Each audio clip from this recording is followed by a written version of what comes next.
আসসালামু আলাইকুম। এই মুহূর্তে ধরেন আপনার একটা বাইক কিনা দরকার কিংবা আপনি একটা বাইক কিনবেন। চিন্তা ভাবনা করতেছেন। আপনার বাজেট ৳১,০০,০০০ উপরে কিংবা ৳১,২০,০০০। তো আপনার যদি এরকম চিন্তা ভাবনা থাকে যে আপনি বাইক কিনবেন, আপনি চিন্তা ভাবনা করতেছেন ইলেকট্রিক বাইক কেনারও চিন্তা ভাবনা করতেছেন, আবার চিন্তা ভাবনা করতেছেন যে তেলের বাইক। মানে কোনটা কিনলে আপনার জন্য খুব ভালো হয়? মানে একটা দ্বিধাদ্বন্দ্বের মধ্যে আছেন।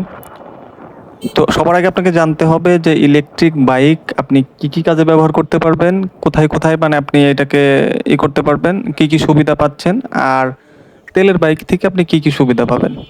তো আপনাকে তেলের বাইক যে সুবিধা দিবে সেটা ইলেকট্রিক বাইক দিতে পারবে না, আবার ইলেকট্রিক বাইক যে সুবিধা দিবে সেটা তেলের বাইক কোনোভাবেই দিতে পারবে না।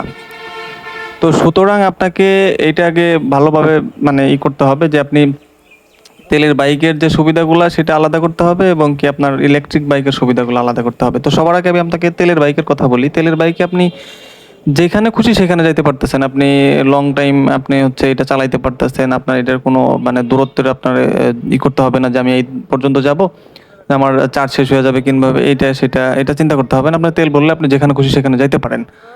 আবার আপনার হচ্ছে কস্টিং এর যে বিষয়টা, তেলের বাইকে আপনার হচ্ছে জানেনই তো তেল কিনতে হয়, মোবিল ভরতে হয়, সার্ভিসিং করতে হয়। নানাবিধ যে খরচগুলো আছে এগুলা আপনাকে পোহাইতে হবে সবসময়। মানে আপনি ৳১,৫০,০০০ দিয়ে যদি একটা বাইক কিনেন, পরের দিন থেকে আপনার ওইটার পিছনে খরচ শুরু হবে। মানে তেলের বাইকের কথা যদি বলি।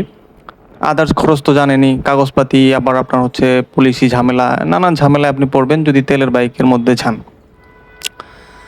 আর ইলেকট্রিক বাইকের কথা যদি বলি, ইলেকট্রিক বাইকে আপনি হচ্ছে যদি কিনেন, আপনি যদি ৳১,৩০,০০০ দিয়ে কিনেনও, আপনার পরের দিন থেকে আর কোনো খরচ নাই। একবার চার্জ দিতে হয়তোবা ৳১৫ মতো খরচ হবে। তো আপনি একবার চার্জ দিলে ৭০, ৭৫, ৮০ কিলোমিটার মতো যাইতে পারেন যদি ভালো মানের আপনি ইলেকট্রিক বাইক হয়। তো সেইখানে আপনি দেখেন আপনার এইখানে কোনো মোবিল ভরার খরচ নাই, কোনো আপনার হচ্ছে কাগজপত্র ছাড়াই চালানো যায়, পুলিশি কোনো হ্যারাস নাই, পুলিশ ঝামেলা করে না। ঢাকার ভিতরে একটু করে, ঢাকার ভিতরে আপনার হচ্ছে কিছু যেমন ধরেন আপনার ইয়াদিয়া T5 এটা রানারের যে ইলেকট্রিক বাইকগুলো আছে ওরা আপনার হচ্ছে আপনি বিআরটির থেকে কাগজপত্র করে দেওয়ার ব্যবস্থা করে দিতে পারে ওরা। এটা কাগজপত্র করা যায়। কিন্তু আমাদের শহর যেমন টাঙ্গাইল শহরে আপনার আজ পর্যন্ত কোনো মানে পুলিশে আমাকে সিগন্যাল-টিগনাল দেয় নাই। তো এরকম দরকার পড়ে নাই। তো এই ক্ষেত্রেও আপনার হচ্ছে কাগজপত্রের ঝামেলায় আমার পোহাইতে হয় নাই।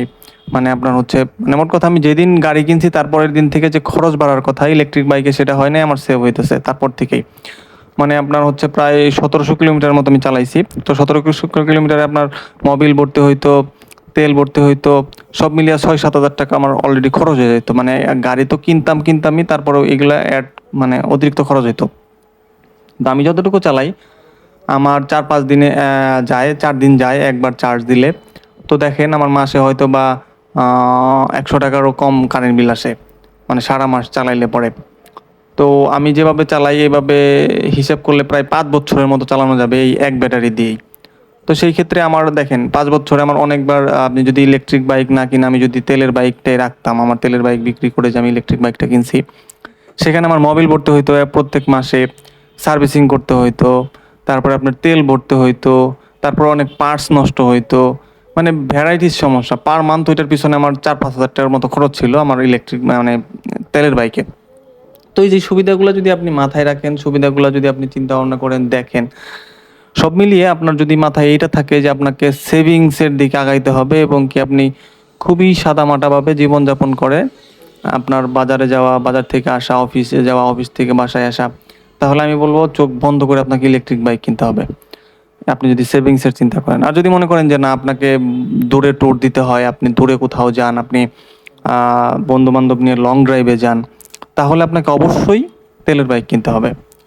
ইলেকট্রিক বাইক দিয়ে আপনি যদি চিন্তা ভাবনা করেন ঘুরতে যাবেন দূরে কোথাও, এটা অসম্ভব। এটা কোনোদিনই সম্ভব না। ঐরকম পরিবেশ এখনো বাংলাদেশে তৈরি হয় নাই যে আপনি তেলের মতো আপনি হইতেছে ফাস্ট চার্জিং অপশন পাবেন, ০.৫ ঘন্টায় ফুল চার্জ হয়ে যাবে। এরকম কোনো সুযোগ বাংলাদেশে নাই। তো সুতরাং এখন আপনাকে যদি লং ড্রাইভের চিন্তা ভাবনা থাকে, যদি চিন্তা ভাবনা থাকে তাহলে আপনাকে অবশ্যই তেলের বাইক কিনতে হবে। আর সেভিংস এর কথা এবং কি যদি খরচের কথা চিন্তা করেন তাহলে অবশ্যই আপনাকে ইলেকট্রিক বাইক কিনতে হবে। আর ইলেকট্রিক বাইকের আরো কিছু আছে সেটা হচ্ছে আপনি আ যে আপনার স্পিডের যে লিমিটটা সেটা আপনার ৫৫ পর্যন্ত লিমিট। আপনি যদি ৫৫ তে খুশি না থাকেন স্পিডে তাহলে আপনাকে অবশ্যই তেলের বাইক কিনতে হবে। আপনি যদি 100 এ 80 তে এরকম করে চালিয়ে অভ্যস্ত হন তাহলে আপনাকে তেলের বাইকই কিনতে হবে।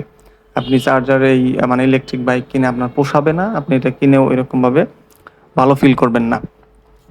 আরও তার সাথে আছে আপনার হচ্ছে যদি ইলেকট্রিক বাইক আপনি কিনেন, আপনাকে কিছু করতে হবে। ইলেকট্রিক বাইক বলতে ইলেকট্রিক স্কুটি যদি কিনেন, আপনাকে কিছু মানে স্যাক্রিফাইস করতে হবে। যেমন আপনি আমার যেমন কয়েকজন পরিচিত মানুষ আছে যে স্কুটি দেখলেই মনে করে মেয়েদের গাড়ি। এগুলা যদি এরকম চিন্তা ভাবনা হয় যে না এরকম ছোট গাড়ি এটা আমি চালাইতে আমার মানে লাগবে, এরকম যদি চিন্তা ভাবনা থাকে তাহলেও আপনি আপনার তেলের বাইকই কিনতে হবে। আর সব মিলিয়ে যদি আপনার এরকম হয় যে যে যাই বলুক ওইটা দেখার সময় নাই আমার, আমাকে সেভের চিন্তা করতে হবে, সেভিংসের চিন্তা করতে হবে।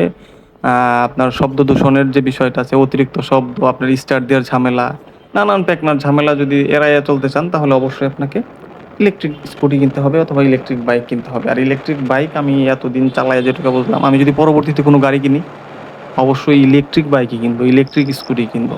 কারণ এর মতো সুবিধা আমি বিগত ৭ বছরের মতো আপনার হচ্ছে তেলের বাইক চালাইছি। কোনো সুবিধাই এরকম সুবিধা পাই নাই। তো যদি সমস্যায় না পড়ি, যদি চালাইতেছি তো কয়েক বছর চালাইলে যদি দেখি যে এর থেকে আরো বেশি সুবিধা পাচ্ছি তাহলে তো কোনো কথাই নাই।